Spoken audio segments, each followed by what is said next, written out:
Michigan State University's Office of K-12 Outreach, bringing research, innovation, and best practices to educators across Michigan, the United States, and the world.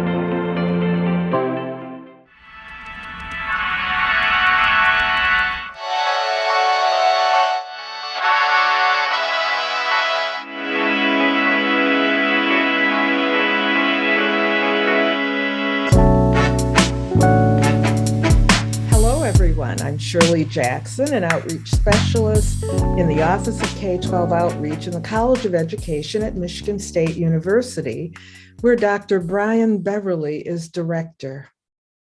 I'm back with another segment in our Women's History Month series featuring prominent Michigan women who've led the way in strengthening teaching and learning, engaging in research, and creating pathways to excellence in the field of education.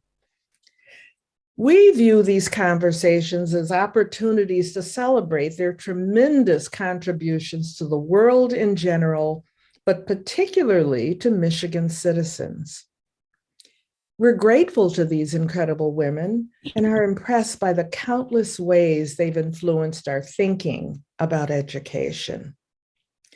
Their seemingly tireless interactions with systems that determine how our schools, colleges, and universities function ensure that those of us who depend on those institutions leave them feeling fully prepared to participate in society.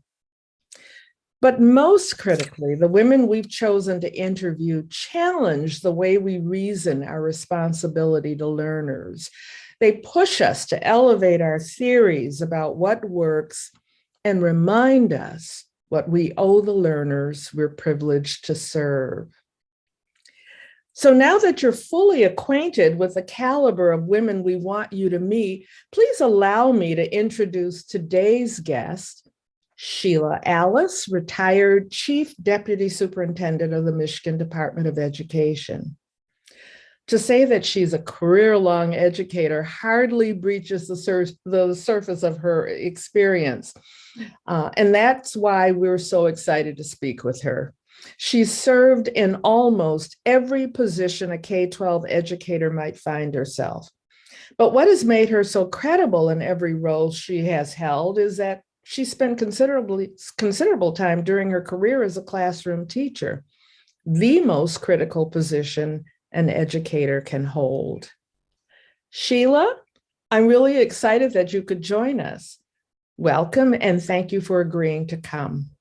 Thank you so much, Shirley. It is my honor, privilege to be with you today and to be able to share with you some of my career experiences and lessons learned. So I am very, very honored to be part of this MSU program. Well, thank you again. I don't want to waste a minute of your time because I know your schedule is really full, in fact, all-consuming, and that you're relentless in keeping to it. Frankly, it's hard to imagine how you keep up with your long list of obligations and responsibilities and how you've, over the years, still managed to perform them so well. But I'll start with by just asking you to talk to us for a minute about your career as an educator. How did you start? Where have you worked, and what was it like to work there? I've had some wonderful experiences in my career as a classroom teacher in Plymouth-Canton Community Schools. Actually, I worked for 42 years in public school districts, and I split that time between two districts. I spent 21 years in Plymouth-Canton schools and then 21 years in Livonia schools. In Plymouth-Canton, I started as a kindergarten teacher. I taught kindergarten, and then I taught second grade, third grade, fourth grade, fifth grade, sixth grade, all subjects, seventh and eighth grade English language arts. I was a middle school English language arts department chair. And then in 1986, Plymouth-Canton started its first curriculum department. Okay. And I was invited to apply for it. And I was selected as one of the curriculum coordinators for the district. I held that position for about 6 years, and then I became the district's first curriculum director. And in 1996, I applied for a position in Livonia as an elementary principal. I spent 4 years as an elementary principal, 4 years as the director of elementary programs, 4 years as director of academic services, and then 9 years as the district's chief academic officer. I left the district in 2017 when I was invited to apply for a position with the Michigan Department of Education, the chief academic officer. I held that position for about a year and a half, and then with the very untimely and unfortunate passing of the state superintendent, Brian Whiston, I was asked by the State Board of Education to be the interim state superintendent until a permanent superintendent could be appointed. Wow. And I held that interim state sup position until 2019 when the state board hired Dr. Michael Rice. And then I went back to my chief deputy position and held that until this past July of 2021 when I retired. So Sheila, as I listen to you describe your trajectory, starting out as a classroom teacher, only to find years later that you've gotten the opportunity to sit in the superintendent's chair for the Michigan Department of Education, the only thing that comes to my mind is that you're an educator's educator. And I'm always curious about how people manage to get to the tops of their professions. Normally, we don't do it all by ourselves. So I'm wondering, as you move through all of those positions, who helped you and why do you see them as influencers on your career? I have had 5 women who not only influenced me, but mentored me in my career. 3 of them in Plymouth-Canton and 2 of them in Livonia. The 3 in Plymouth-Canton, one of them was a curriculum coordinator with me. She was my colleague. Her name is Allison Franklin. We, as the 2 curriculum coordinators at the time, were really a dynamic, influential, and successful duo. And we were really partners. I mean, you think about true partners, we were true partners because it was never our pride that interfered with our priorities. It was never a competition. It was always a collaboration.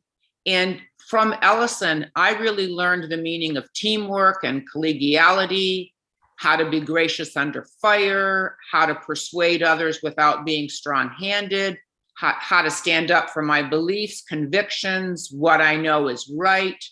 Ellison went on to be a very successful assistant principal and then an incredible and well-respected middle school principal. She too has since retired. And we were friends while we were working, and we are still friends today, some 35 years later. The second woman was Cheryl Clayson. Cheryl was an elementary principal. She was beloved. She was admired by her colleagues for her leadership, her compassion, her charisma. I really learned from Cheryl the importance of staying optimistic, staying positive, looking at the good in everyone, and really enjoying life every single day. She also taught me not to hesitate to try some new ideas, to take risks, to be adventurous. We became friends in the late 1980s, and we stayed friends even after I left the district and she retired. Unfortunately, she was diagnosed with cancer and her life ended way, way, way too soon. Wow. The third woman was Shirley Spaniel. She oversaw the curriculum department in Plymouth-Canton in her role as the executive director of elementary schools. She was so supportive of me, extremely innovative, and she taught me how to be politically savvy. She took me under her wing. She taught me how to lead. She taught me the importance of engaging key stakeholders in your decision-making process. She taught me to ensure that school leaders felt supported. She taught me how to set high expectations and then create a safety net for your staff members so that they feel like they are able to try something different, at the same time feel like they are being supported by their leader. She also taught me how important it was to take time to enjoy the people who work for you, to connect with them. And she groomed me to be the first curriculum director in the district. And I held that position until I left in 1996. And then when I went to Livonia, there were two women who influenced my. The first one was Sandy Feuerstein. She was an elementary principal down the road from where I was an elementary principal. She was one of the best elementary principals that I had ever met, and I wanted to learn from her. So she and I became fast colleagues. We became good friends. She was, when I was working in Livonia as an elementary principal, she was my closest confidant. She was a trusted advisor and a mentor. She was my go-to person and eventually became a good friend who I am still friends with today. So I want to stop you I want to stop you for just a minute, because you said something just a second ago that was so important. You said that she was the best principal you had ever worked with. What were the qualities that brought you there, that made you decide that she was the best? She was innovative. She knew how to connect with her staff members. She set high expectations. She held her staff accountable to those expectations. She was a humble leader. I would call Sandy a servant leader. She had a wonderful sense of humor and was able to laugh and enjoy the company of her colleagues as well as her staff members. Wow. Well, you mentioned so many things as you were talking about the people who helped you move through your career.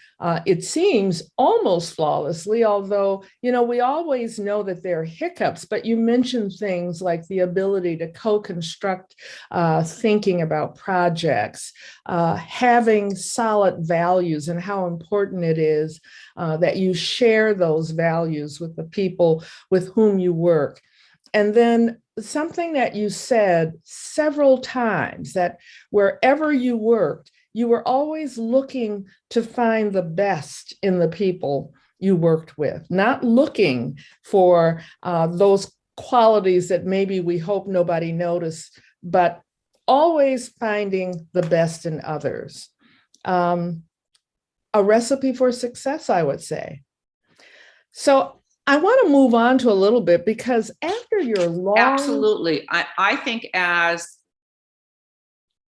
what I was going to say is, as I was looking for mentors, I was always looking to learn from the best, because I believe that as a leader, it is your responsibility to stay current, and is your responsibility to continuously look to improve. And the only way you can improve is by looking to the best and learning from the best.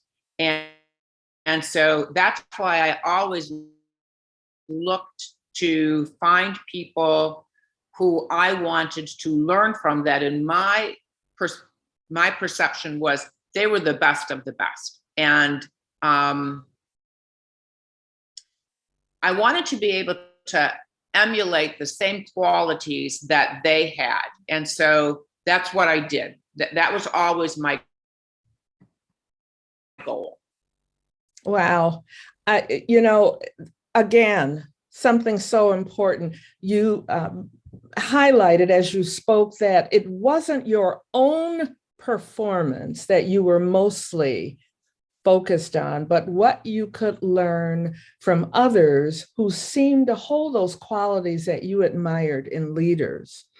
Well, I've learned a little bit as I did some of my research on you, because I didn't know you before today, and it made me feel a little sad that I had not gotten to know you earlier. Because I've learned that while you served as the interim state superintendent, one of your priorities was the implementation of our state's goal to become a top 10 state in 10 years. Now, I think that was back in 2018, which by my calculation gives us maybe about 6 more years to get there. So I'm wondering if you can tell us about that work and how close our state is to achieving the goal.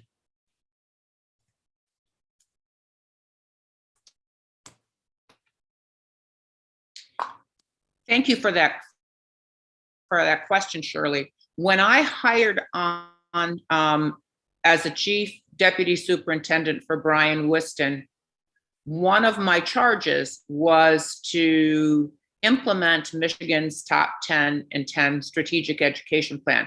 Brian was the state superintendent who brought the vision to have Michigan become a top 10 education state in 10 years. That was Brian's vision.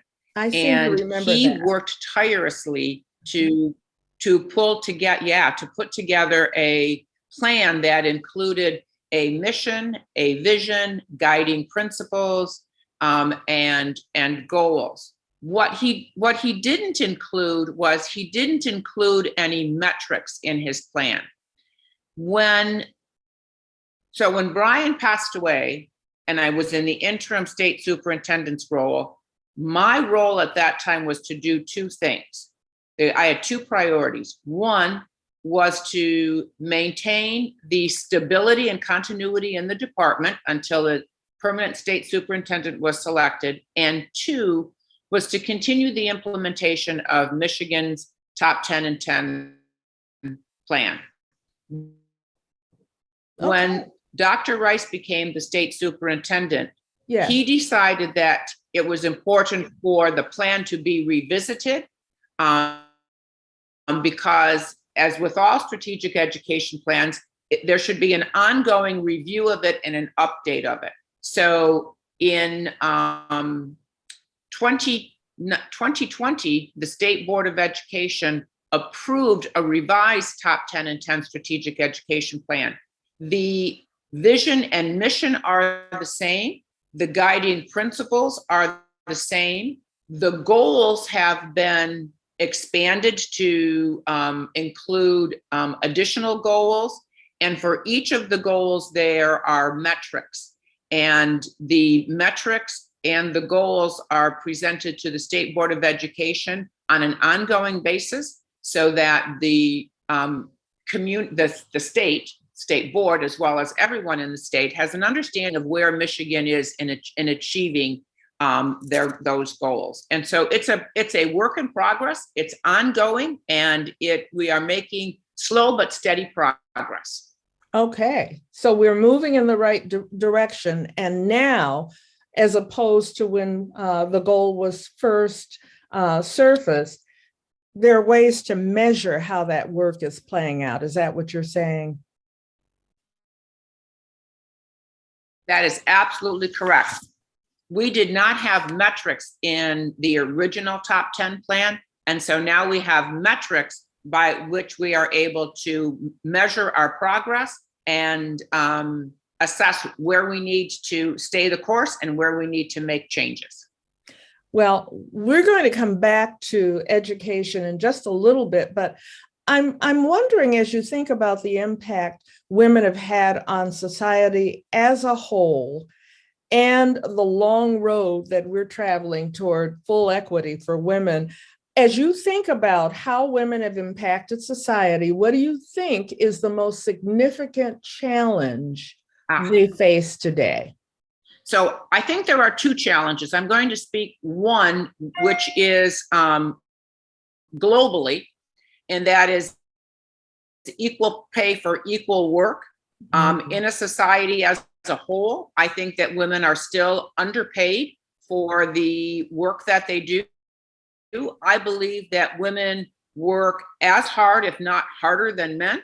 And I think that women are as smart, if not smarter, than men. Yet the number of women who are paid equal to the men in the same position is still woefully low. I want to speak briefly about education as well, because I think this is the other area in which there's a significant challenge that women face today. Okay. And that is the women represented in top leadership roles. Right now, there are only about 20% of the 56 ISD superintendents in Michigan that are women. Wow. And when I look at the number of women who are traditional public school district superintendents in Michigan, it's only about 24%. So I think that we need to see more women in leadership roles, the top leadership roles, as both ISD superintendents and district superintendents. At the national level, more than half of the women are state commissioners or state superintendents, and I'm glad to see that. But I still think that women are underrepresented in leadership roles in Michigan. And we have some tremendously smart, tremendously hard-working women, and they certainly need to be given the opportunity to serve in these top leadership roles. So, Sheila, you're pointing out something that I didn't know. I haven't done that research, and I'm happy you're pointing it out, that nationally, women are doing better in obtaining leadership roles in education, a career that is dominated by women. In Michigan, however, less than a quarter of those leadership roles are held by women, you're saying? Yeah, about a quarter of them are held by women. Wow. So in general, we've had to put up with things like low pay and not being recognized for our intelligence, our preparation, and our leadership capacities. Did you confront that as well? And if so, how did you handle it? I had a number of challenges in my career. Two challenges really stick out when I think about me, Shirley. When I went from being an elementary principal in Livonia, I went from being a colleague to then I went to become the director of elementary programs. I went from being a colleague to being a supervisor. Mm-hmm. And I was thrilled. I thought that my elementary principal colleagues would be just as equally thrilled for me. And what I didn't anticipate was the reaction of some of the elementary principals. Most of them embraced my new leadership role, but and it was interesting because it was a few female principals who became somewhat resistant, aloof, hesitant with me, critical of me. And I had to really work hard to build relationships with them, to build credibility with them, to build their trust.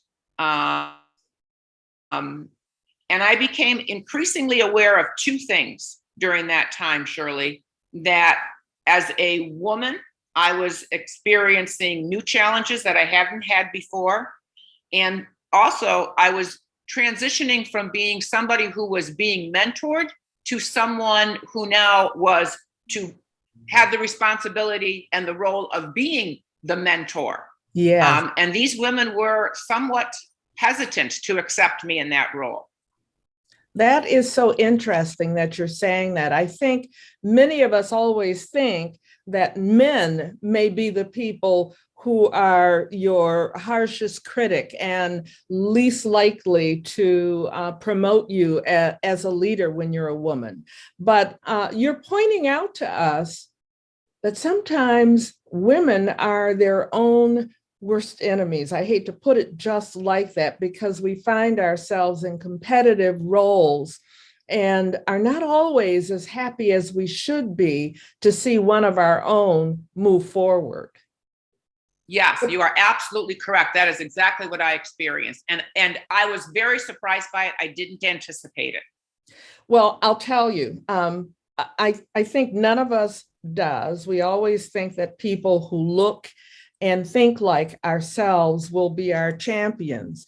But it does feel as if you found a way to handle some of those challenges, those competitive challenges, were to think of yourself as a mentor, as a person who could mentor those women. And even though it was hard, that probably is the direction that you needed to take, and probably explains why you continue to be successful.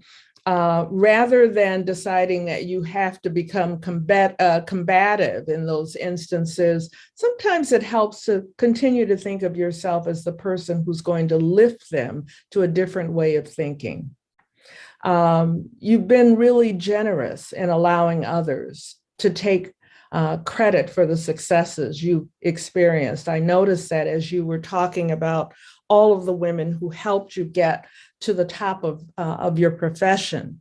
And that's undoubtedly why you've been such an effective leader.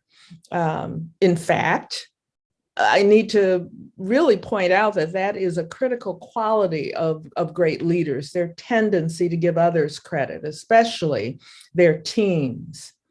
I'm confident that over the years, you have worked endlessly to assist all of the people with whom you've worked, but this is Women's History Month. So tell us a little bit about how you have advanced other women. You said that you saw yourself as a person moving into that mentorship phase of your career. How did you help them in their careers, and what other areas did you help them in that might have been important? The most important role that I had as a leader was being a mentor. And when I was a mentor, I always saw myself as being a supporter, being an encourager, being a guide, being an advisor.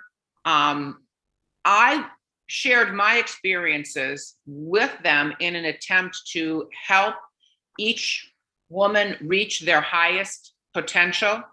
It was important for me to set high expectations, but it was also important for me to provide that supportive environment and that supportive climate and culture so that they were able to reach the expectations that I had for them. We would set mutual goals, and they were always, in my estimation, I always asked them to stretch and grow, and I held them accountable for achieving the goals that they chose. I think the other thing, Shirley, that was really important for me was to be a positive role model for other women, so that they saw in me the qualities that I wanted to see in them. And Wow. I took my work very seriously when I needed to be serious, but I also wanted the people that worked for me and who I was leading, I wanted them to know that I had a sense of humor and that I was able to have a good time and have fun with them. And I also made it was also critical that I showed appreciation to the people who I led so that they knew how much I valued and respected them. Wow. I can't tell you how amazing it is to listen to you talk about trying to help the people who worked with you see that you supported their efforts, that you trusted them enough to have them partner with you in making goals or in setting goals, and that there was mutual respect between you and those people who were looking to you for help. That even though you were able to empathize with how tough it is sometimes to move from one area of expertise to another and to show that you have leadership skills, you were holding them accountable, but not unreasonably so. You knew that you still had to be a role model. And most importantly, you wanted them to know that they could do all of the things that they wanted to do and still enjoy it, to have fun with the people who worked with them. I can't tell you how impressive it is to hear you say that. So I thank you for that. And I thank you for letting others who are listening to us know that it's not just drudgery, that there is a clear path to getting the things that you want.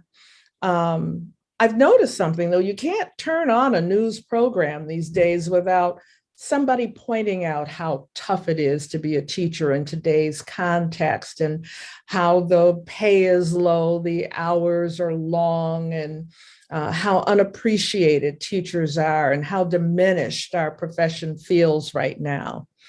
Some are really questioning whether teaching is really a profession, if you can believe that. So if a young person comes to you and asks for advice, especially if it's a female student, what do you tell them, especially if they want to follow the same path that you took? A great deal on my career path. And I've identified some lessons that I've learned, Shirley, from all of my experiences. And I'm going to share them with you. There are 10 of them. I'm going to be brief. I'm going to share them. They're not in any order, but I think they're important for all educators, whether you're at the beginning of your career or you're at the end of your career. They're specifically important to women. And they're not in any order. So here's the first one. The closer you are to the top of the leadership ladder, the more alone you are. It's really lonely at the top, and people watch or I would say scrutinize everything that you say, you do, you wear, including I emailed from someone when I was at the Department of Ed, and I would create videos on top 10 and 10. I got an email from someone who said to me, "You're wearing the wrong shade of makeup. It needs to be a warmer tone. Here's a suggestion for a new foundation to use." Wow. Yeah, I can't make this stuff up, Shirley. You are under a microscope. So you have to have a really strong inner core of your values. You have to be true to yourself. Don't compromise your value system to advantage yourself or to advantage somebody else. The other thing is, believe it or not, there are some, including women, who are waiting for you to fail. So women, prove them wrong. Second thing, be a lifelong learner. Reading, stay current. It's a mental workout for your brain. Continuous learning leads to continuous improvement. Number 3, build relationships. Spend time getting to know the people that you are leading. Remember details about them. People like to be congratulated on life's events. They like to be asked about their family, so send an email or send a note. Next one, dream big and pursue your passion. Find something that you love to do and do it, because if you do that, Shirley, you will do it well. You know, every single job I had on my career path, I loved it. I have a passion for what I did, and I had a commitment to it. And did I make mistakes along the way? I sure did. But when I did make a mistake, I owned it. I acknowledged it. I apologized from it. I learned from it. And then I just moved on. My advice is don't sweat the small stuff. Focus on making a difference. Another one, surround yourself with smart people. You do not need to be the smartest person in the room. And if you are the smartest person in the room, find yourself a new room. If you have smart people around you, they are going to make the right decisions for the right reasons. Next one, listen, really listen. Listen to understand the people who you are speaking with. Don't listen to craft your response. You can learn a great deal from listening to others. Now, the next one, you only have one chance to make a positive first impression, because that first impression is going to influence all future interactions. So make sure that your first impression is going to be a positive one, because it shows the people that you are meeting with. It shows who you are, it shows what you value, and it shows what motivates you. And women, acknowledge other women. Be happy for each other's good fortune. Admire the accomplishments of each other, because we as women need to support each other and we need to lift each other up. Find time to take care of yourselves, women. Life is full of stressors, especially post-pandemic and during the pandemic. You're going to find yourself being pulled in so many different directions. People want your time, your advice. They want your attention. So while you're taking care of others, make sure you take care of yourself. And finally, women, if you are at the top of your career ladder or on your way to the top, be a positive role model, a mentor, and a supporter to all the women who follow you. And women who are at the beginning of your careers, please look to the women at the top or near the top as your role models and your mentors. Please acknowledge and recognize their accomplishments, their commitments to what they do. So those are my 10 lessons learned, Shirley. Wow, Sheila. I love that last one where it almost sounds as if you're saying, choose your mentors. Don't wait for them to choose you. You choose the people that you think you need to listen to and emulate. You've given us a clinic on what it takes to be successful. And I hope that there are young people out there who'll listen to this, who'll see you as the person who really understands how to crack the code on success. What a pleasure it's been to speak to you today. I'm really confident that if we can continue to attract people of your caliber to our profession, then our futures will be bright and we'll reach those goals that we're trying to set for ourselves and for our state. Thank you so much for joining us, Sheila. It's been a pleasure. Sheila Alles, formerly the Deputy Superintendent for the Michigan Department, Chief Deputy, in fact, for the Michigan Department of Education. Thank you for joining us today. It was my pleasure to be with you, Shirley. Thank you. I put my video on. Hopefully you're going to be able to see and hear me at the end. It was my pleasure and my honor to be part of this video program and to be able to share my career experiences with you. I just have 3 things to say in closing to all the women who are listening. Remember, we are stronger when we support each other. We are better when we care about each other. And we are elevated when we respect the rights of all women to pursue their dreams. So women, pursue your dream. Thank you, Shirley. Thank you, Sheila. I hope to talk to you again.